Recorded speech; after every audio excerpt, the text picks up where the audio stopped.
I'm juggling between two titles, right? What I'm gonna name this video, but nevertheless, right? Let's get off into it.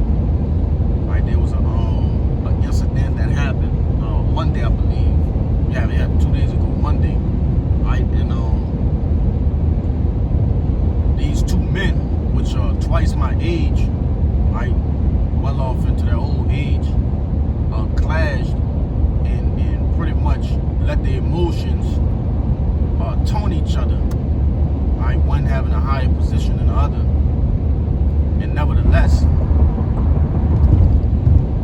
what transpired was yesterday the guy was able to come back to work, but he felt basically in a worldly sense like a bitch ass nigga. Alright? And the guy knew that. Right? The other guy who provoked him knew that. So he had him doing things that made him feel even more so like that and put him more off into his feelings.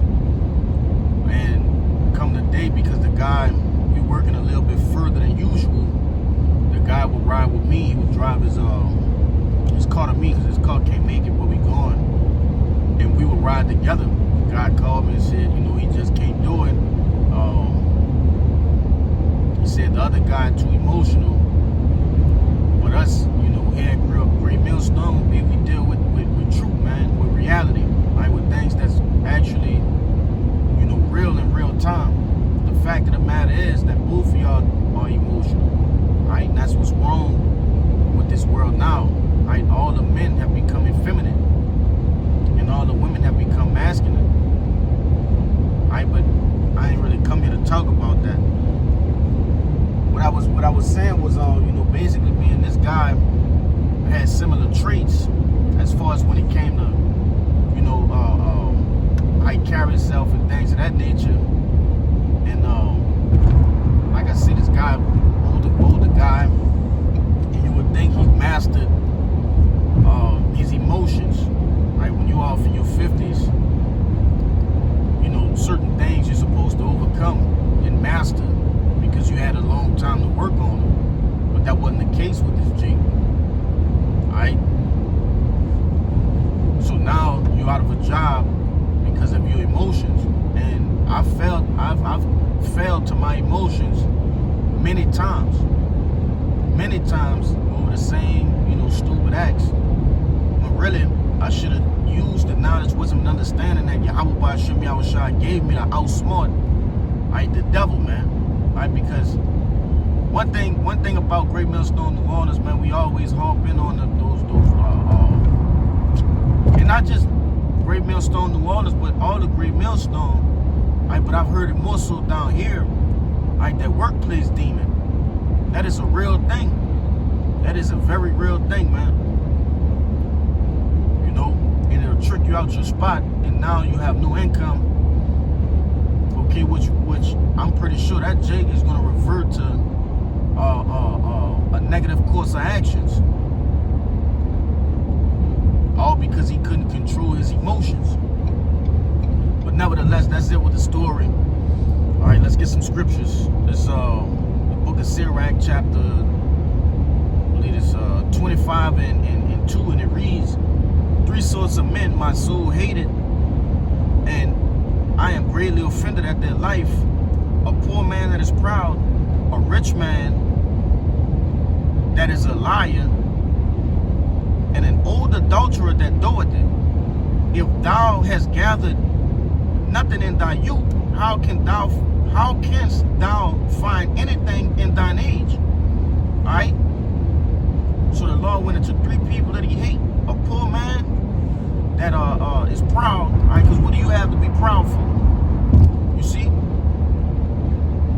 It said, a rich man that's a liar, and an old adulterer that do it. Okay? I can't really get that word "do it." Salakia, because I'm driving, but I'm using my other phone, really. But nevertheless, it says, if you ain't gathered nothing in your youth, how can you grab anything in your own age, in your old age? Okay? Because the fact of the matter is, we supposed to be learning what we need to learn in our youth. Okay, that's the whole reason the Lord put things in your path, is for you to learn shit in your youth, man. Jake, super old and not learning anything. You know, at 50, man, you half a century. You 50 years old, man. You're supposed to be learning, man. You're supposed to be learned. Salakia. You are supposed to be learned. You're supposed to be seasoned. You're supposed to be working on being a veteran, man. Little mind games like that, you know, as men, we supposed to overcome those things, you know. But that's the beauty about this truth, because the Lord has given us the opportunity to outsmart everybody that we encounter using this truth. Alright? This Ecclesiastes, Sirach 6 and 18, and it reads, "My son, gather instruction from thy youth up." You see? So as the Lord putting these different lessons within your path, man, you're supposed to be gathering these things from your youth up, man. It says, "So thou shalt find wisdom in thine old age." Alright? There's no reason, you know, we should be constantly going through the same shit, bumping our head, man. We gotta put those things under us. And it's easier said than done. I get it. Trust me, I get it. But that's the purpose of this truth, man. I had to push us hard to purge out all of those impurities that's within ourselves, man.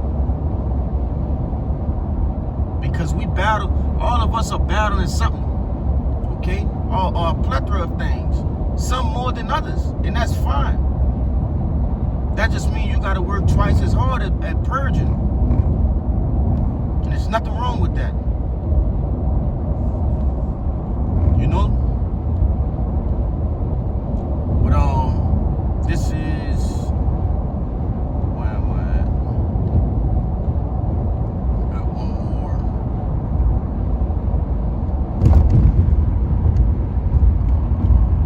Let's see.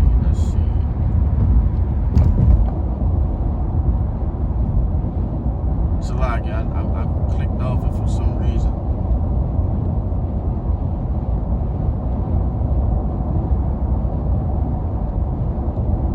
Yeah, this is the book of Ecclesiastes 7 and 9, and it reads, "Be not hasty in thy spirit to be angry, for anger rested in the bosom of fools." You see, so anger rests in the heart of a fool, man, in the chest of a fool, right, in the mind of a fool. Because anger is nothing more than emotion, right? To be angry, you being succumbed to a certain circumstance because you don't like the outcome. And we all have these different emotions, some more than others, you know? But at some point, the rubber got to meet the road, and we got to put that under ourselves. Man, you know? At some point, we got to get that anger under control, because, hey, that'll lead to death. You see? We got to, wisdom cureth anger. Wisdom is the cure to anger, because you start to understand why things happen the way they happen. And then on top of wisdom, right, which really, you know, this knowledge, wisdom, and truth is wisdom. These scriptures, all right, this holy book that we read has all the answers to all the problems that we face in the world. Okay, but I'm approaching my destination, so I'm gonna grab this last one I have for y'all, man. This the book of Romans, chapter 12, and verse 2, and it reads, "And be not conformed by this world, but be ye transformed by the renewing of your mind, that ye may prove what is that good and acceptable and perfect will of Yahweh B'Hashem Yahushai." Alright, so being transformed, okay, you gotta let these scriptures transform you into that new being, that new man. The old man get out and get loose and get busy, which will ultimately lead you right down a path that has your destruction waiting at the end, man. And like I say, I'm saying this to myself first and foremost before I speak this to anybody else. I know all too well what come with anger, man. You know, and that's why I say, you know, just want to give Jake a little something, man. A little piece of myself while dealing with this. But nevertheless, you know, Lord willing, this was edifying first and foremost to the 144,000, and then those that cling unto the body. All right, before I get out of here, I'd like to give all glory, honors, and prayers unto Yahweh, Bahashem, Yahweh Shai, Bahashem, Rekah Kodash. Double honors to the apostles and elders of Great Millstone. Peace and salutations to those who elect. Shalom.